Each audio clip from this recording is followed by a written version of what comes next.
Nous sommes maintenant à Chantenay-Villedieu dans l'atelier de Pauline. Bonjour Pauline. Bonjour.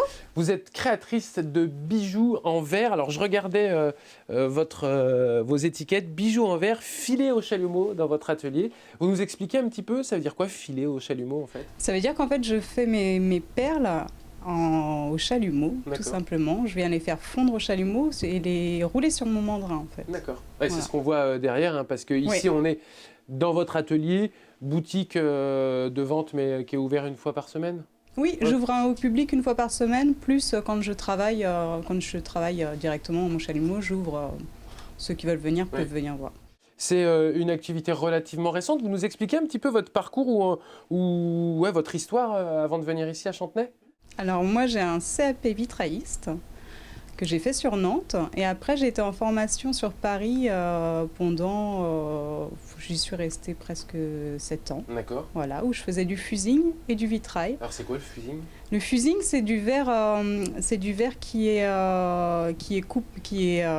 peint. D'accord. En fait, il est teinté sur la surface et on le découpe et on le passe au four et en fait on peut faire tout ce qui est art de la table, assiette. D'accord.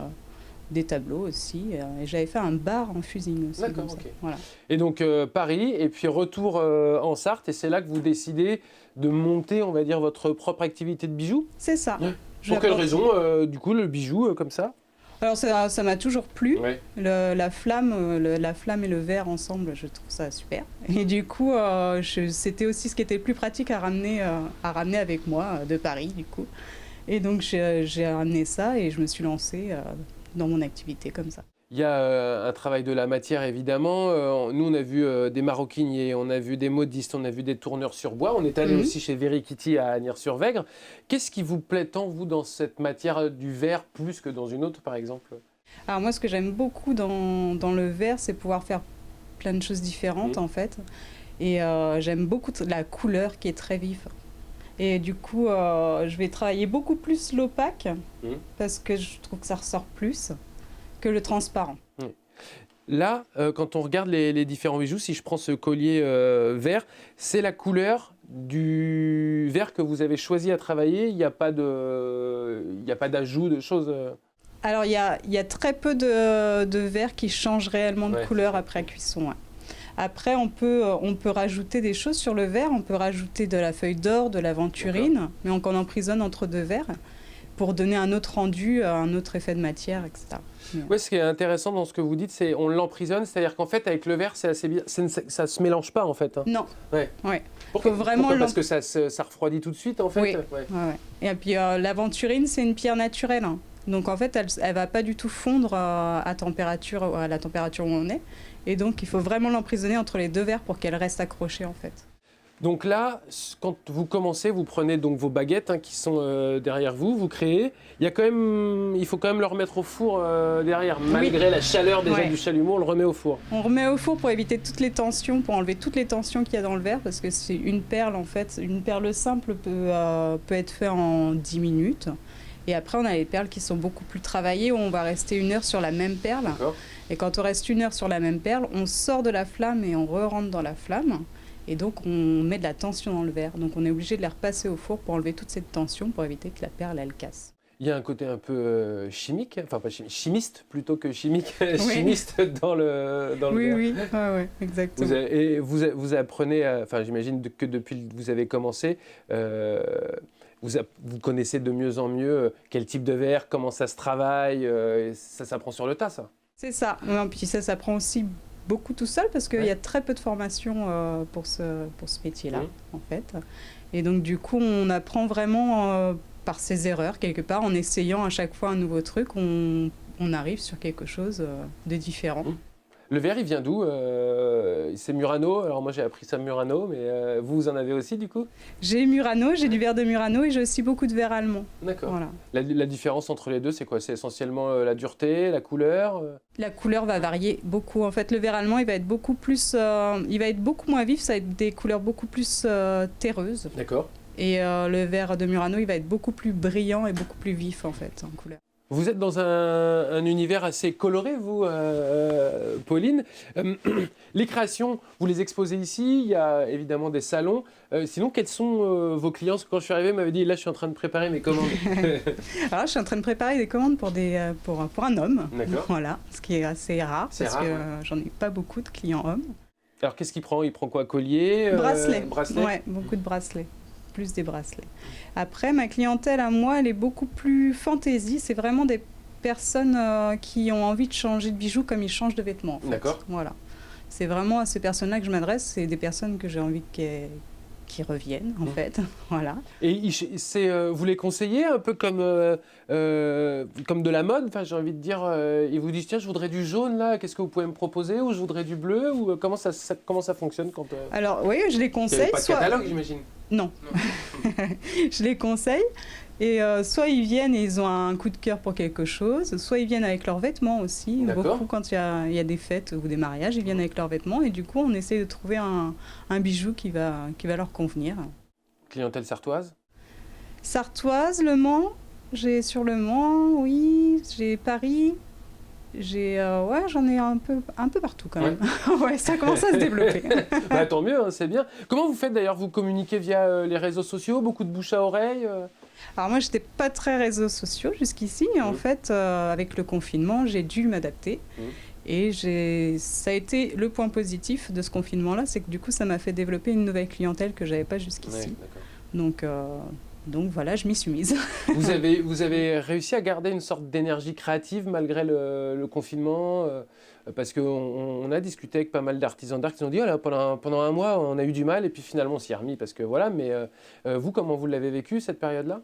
Alors le premier confinement, pas du tout. Je n'ai pas pu... Le fait de ne pas savoir justement où est-ce qu'on allait ou quoi que ce soit, j'ai pas du tout mis les pieds dans mon atelier. Voilà, j'ai vraiment pas... J'étais démoralisée un peu. Et le deuxième confinement, beaucoup plus. Ouais. J'ai pu inventer. Et puis, du coup, il y avait le fait qu'on puisse faire le click and collect. Donc, il y avait la rencontre avec les clients quand même un peu. Et donc, ça motivait plus pour créer, ouais. Parce que là, du coup, on peut commander sur Internet, hein, c'est ça? Via Facebook, oui. Via Facebook. On vous envoie un message et puis on peut venir chercher ou même vous pouvez livrer ou envoyer. C'est ça, ouais. Vous avez je vais pas dire un verre ou une couleur préférée ou même une création dans laquelle Est-ce que vous avez une spécialité? Voilà, c'est plutôt ça presque. Alors, préférée, j'ai aimé, j'aime un peu moins parce que j'en ai fait beaucoup, mais je dirais que oui, tout ce qui est coquelicot et bracelet coquelicot, c'est ce que je vais vendre le plus en fait. C'est quoi la matière sur laquelle sont posés les coquelicots? C'est du liège. C'est du liège, ouais. C'est ça? D'accord. C'est ce qui parle mieux. Ouais. Et donc les fleurs aussi, ça a toujours été quelque chose qui vous a plu? Et bah du coup, oui, j'aime beaucoup les fleurs et ce collier-là, c'était un test que je faisais justement. Et donc c'est apparu avec une erreur en fait, justement, quand on parlait de tester, de pouvoir créer quelque chose de nouveau à chaque fois. Bah là, c'est une erreur au départ, du coup, qui a bien fonctionné, donc c'est plutôt bien. Pauline, vous me parliez des coquelicots.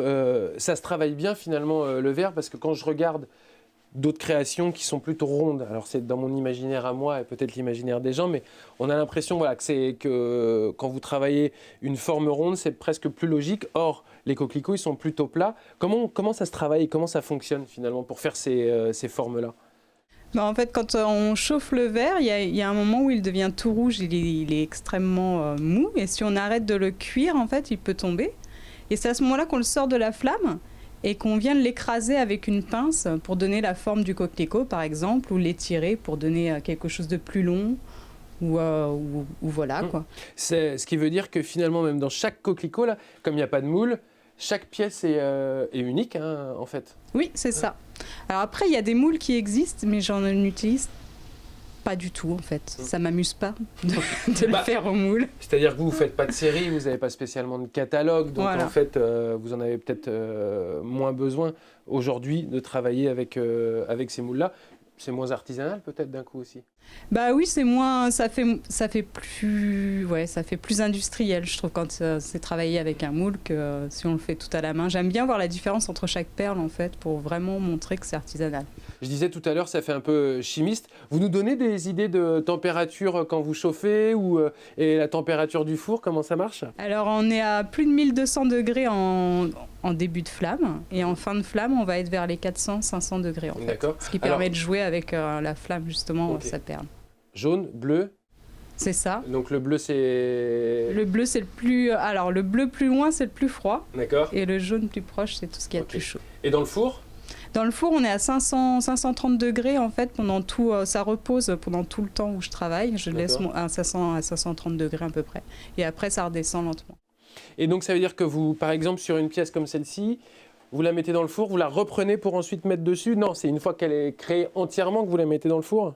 Alors, c'est chaque perle que je mets une par une dans le four. Ouais. Et en fait, après, je défourne, je meule toutes mes pièces et je les assemble pour faire un collier.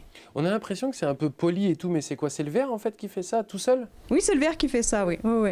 Après, il faut enlever tout l'anti-adhérent. Donc, vraiment, le travail de meulage de perles, qui est surtout pour les petites perles, Ouais. c'est très difficile. Ça fait mal aux doigts. Voilà. Ah oui, c'est ça. Et en fonction de la taille de la pièce, vous la laissez plus ou moins longtemps dans le four? C'est des questions un peu tarte à la crème, hein, mais c'est au cas où quelqu'un aurait une vocation soudaine en regardant l'émission. Alors non, elles passent toutes le même temps au four, qu'elles soient petites ou une plus grosse pièce. C'est toutes le même temps au four. Par contre, elles descendent toutes très lentement, en fait. D'accord. Voilà, faut compter 3-4 heures pour vraiment pouvoir défourner.